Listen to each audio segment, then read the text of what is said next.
Olá, irmãs do grupo Mães Intercessoras. Vamos para o áudio 45 e muito provavelmente o nosso último áudio. É isso mesmo, nós estamos encerrando essa jornada do livro Ira, Arrancando o Mal pela Raiz.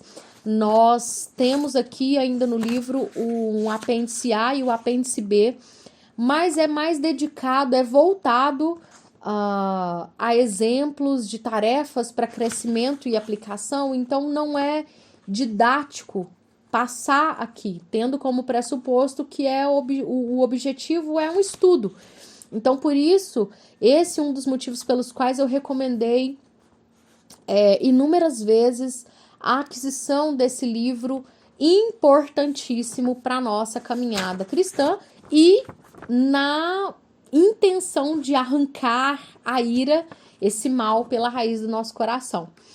E vamos dar início, então, a esse áudio. E eu quero agradecer você por ter estado junto aqui com a gente no Mães Intercessoras. E se você se sentir à vontade, compartilhe com a gente como foi essa jornada, se acrescentou para você. O que Deus tem falado ao seu coração, o que Deus falou ao seu coração a respeito desse livro, desse tema que é tão importante. Nós vamos ficar muito alegres de ter esse retorno seu, minha querida irmã. Então vamos agora ao início da leitura do capítulo do áudio 45. Uma última passagem de Tiago, discutida no capítulo 3, merece consideração.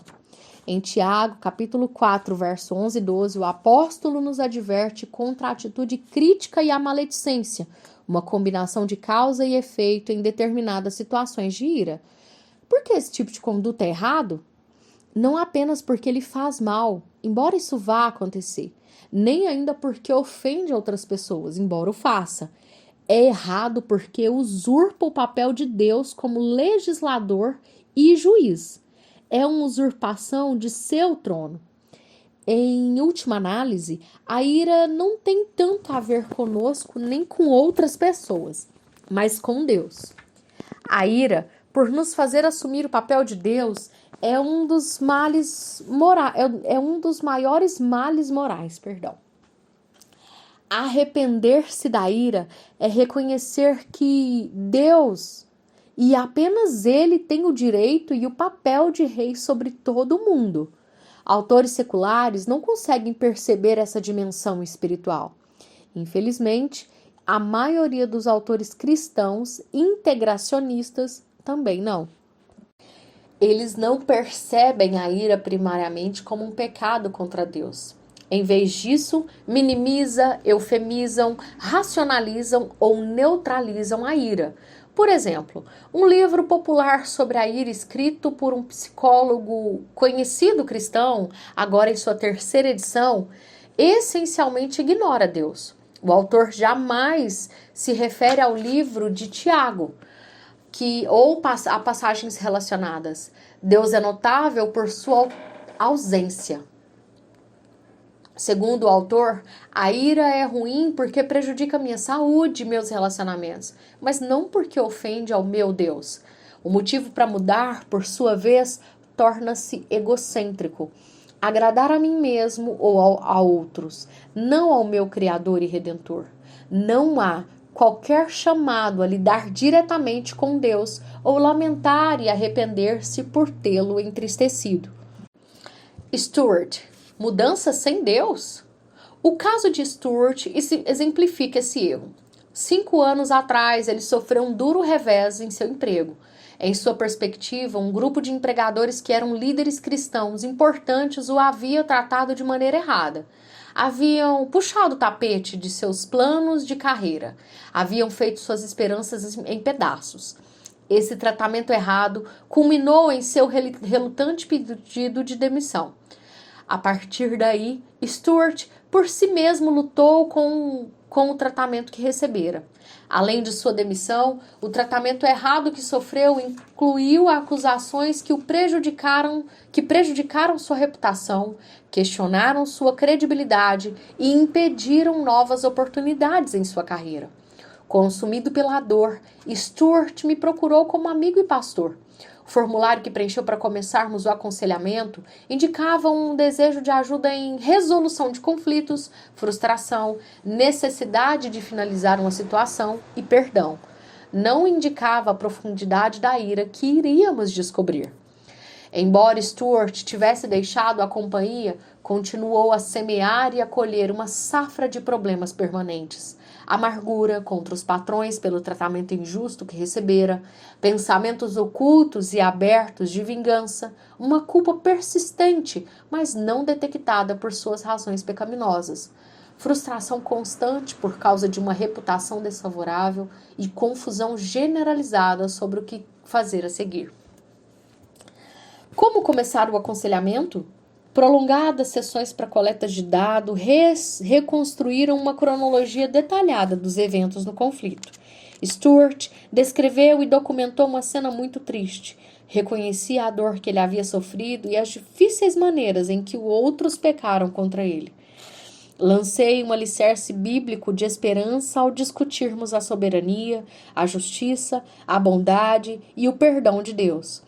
A compreensão intelectual de Stuart era teologicamente sadia. Ele estava lutando para aplicá-la. Depois de assegurar que o compromisso de Stuart era buscar agradar a Deus, apresentei um modelo bíblico de resolução de conflitos.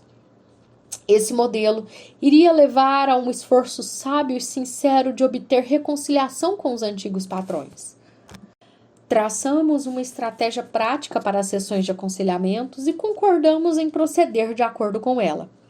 Começamos com Mateus 7, 3 ao 5, uma lista de vigas de comportamento errado de Stuart antes, durante e depois do conflito.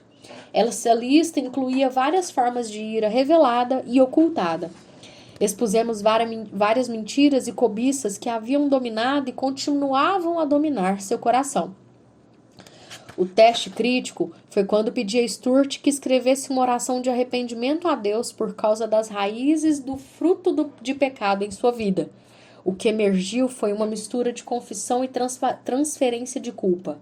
Senhor Jesus, eu reconheço que não respondi inteiramente ao que a Escritura ensina quando nos defrontamos com pessoas sem amor, egoístas e causadoras de divisão. Senhor, perdoa-me se eu fui insubordinado. Por favor, perdoa-me se eu tiver feito qualquer coisa que prejudique a casa de Cristo. ênfase minha. Uma segunda tentativa e uma terceira, mesmo depois de contínua correção e instrução nas escrituras, produziram resultados semelhantes. Não aconteceu uma confissão de pecados clara, mas acusação constante contra seus inimigos. Stuart permaneceu dominado pela amargura contra eles e cego quanto ao seu próprio erro. O que seus inimigos haviam feito contra ele o perturbava muito mais do que ele fizera contra Deus e contra eles. Eventualmente ele admitiu: tenho tido muita dificuldade de admitir meu pecado. O que houve de errado? Stuart tinha um problema de motivação. A cada sessão eu investigava, instruía e confrontava com respeito às suas motivações egocêntricas. Stuart queria um conselheiro bíblico que defendesse sua causa justa. Queria reconciliação não porque havia ofendido a Deus e aos outros, mas porque o conflito impediu seu progresso vocacional. Queria que a culpa dos seus ex-patrões fosse reconhecida. Stuart também queria se sentir melhor, suportava o fardo e a pressão de um passado não resolvido. Esse passado devorava e afetava seu casamento, seu atual emprego e sua atuação no ministério. O que Stuart não compreendeu foi o fato de que sua ira, tanto em sua raiz quanto em seu fruto, era primeiro e principalmente um pecado contra Deus. Salmo 51, 3 e 4. Não conseguiu perceber a extrema pecaminosidade de sua ira aos olhos de Deus perante a face de Deus. Corandel. Seu pecado violava tanto a lei de Deus quanto a graça de Deus. Pela graça divina, Stuart eventualmente percebeu essas realidades, assumiu seu pecado contra o Deus vivo e a necessidade de arrancar sua ira pela raiz. Assim como você, Assim, você e eu também devemos fazê-lo. Resumo. A ira pecaminosa prejudica sua saúde física e espiritual. Causa sérios danos aos seus relacionamentos interpessoais e ainda, como Stuart eventualmente descobriu, a principal razão para abandonar sua ira é que ela desagrada, desonra e ofende o Salvador que morreu e ressuscitou por você. Não existe qualquer motivo mais elevado para você e para mim e para nossos amigos e familiares mudarmos nossa conduta e assim crescermos em piedade. Ao fazê-lo, trazemos grande honra e alegria a Deus. Agradamos a Deus ao obedecer-lhe e nos tornarmos mais semelhantes ao seu Filho. Que Deus se agrade de operar sua graça santificadora em nossas vidas.